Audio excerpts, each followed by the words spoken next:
Yeah, so, I mean, Lewis Goodall is another one who said that he was sort of hounded out. I think when people get to a certain level, so it's easier to get younger, don't recognise less that. expensive. I don't recognise that in the slightest, to be fair. I think if you go in the newsroom, and I'm more than happy to introduce you to very experienced editors, long tenureships, some outstanding talent. Reporters of all ages. Reporters of absolutely all ages. In fact, we've got a wide cohort of ages and gender and disability and diversity. I think we've done an outstanding job over the last year on it, quite the reverse of what you're saying. Is there any truth in this headline then, BBC recruiting to curb liberal bias? It says it's an unusual move because it's not just people the question on the comes from a minute that was a discussion at the Remuneration Committee, which is perfectly appropriate, which is how do you ensure you're getting the widest range of people coming to the BBC? And if you read the minute, I think I'm not sure I think it gets there, which is it says you don't do it by the views. What you do is do what, and this is defensive, this is what we have done, which is we're one of the only organisations in the UK to set a socio-economic diversity target. So we've said 25% of the BBC, we're at 21.1 or it's 20, just over 21 because it's moving a bit, but 21% from lower socio-economic backgrounds. It's parental income at 14, you could do a number of measures. We are driving that number and looking at our senior leaders as being accountable for that. That is what's happening in terms of the BBC. But I refute the idea that we're, just driving in the agenda in the way you're talking. I mean, because the thing, I don't know, your flagship, okay, so on the liberal bias point, your flagship current affairs programmes are Question Time and Any Questions. They're often complained about that sort of the panel looks a bit unbalanced. So you've got Conservative Cabinet Minister, maybe Ken Clarke, person from right-wing think tank that doesn't disclose its funders, person from the media who's very right-wing. Is there any sort of consistent guidelines on how those panels are drawn up?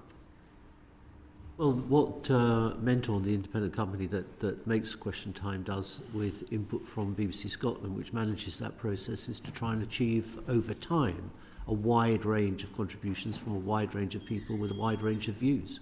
And I think over time, Question Time does that. There may be criticism of individual editions of the programme about the precise balance in that one, but over time, they make sure that they have represented all the different views of all that are available in the UK, and that's their job. But it's not necessarily the job to have 3 of this and 2 of that in every programme.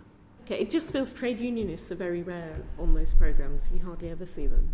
And Nigel Farage is the name that comes up. He was on Sunday again. It's been a momentous week. He wasn't on Question Time. He was to on anything at the moment. Yeah, he was on the Laura Koonsberg show on Sunday morning. Correct. The first Another time we've seen him for a flagship while. programme. Yeah. No, So, I mean, when look, he was an MEP, there were other MEPs, but he was on far more than anyone else.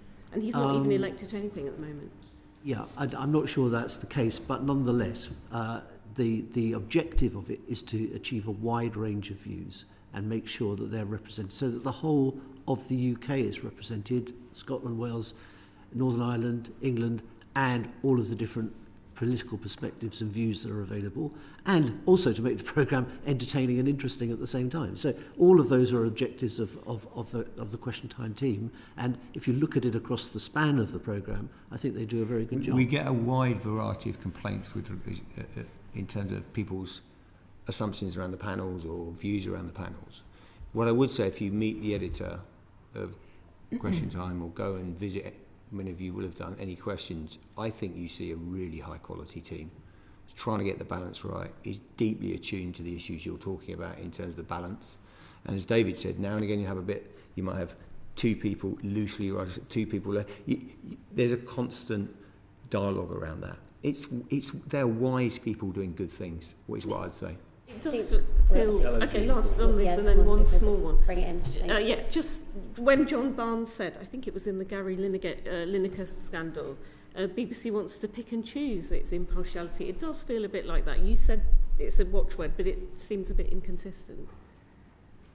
If you're recruiting to have an anti-liberal bias 1 minute and then... We're not recruiting to have an anti-liberal bias. Well, but you're just quoting a Telegraph headline to me based on some minutes. So I've just told you what the minutes were. There was a discussion around how do you... I've said this since I started this job, which is we do need people with different backgrounds and different points of view that come, different life experiences coming to BBC. You don't want to have a media industry that's coming from the same type of people. That's nothing to do with left and right. It's why I've pushed a lot of money outside the M25. It's why you can become a network news editor now, not in London. It's why you can present a Radio 2 programme in Cardiff. Yeah. I could go on. It's why we've got network radio stations in Manchester. That's why we're doing it. And that is about having people with different... It's nothing to do with adjusting a political set. It's to do with life experiences and different views. There's been various complaints. It was mentioned about Mr Sharp, who's gone, but also Robbie Gibb.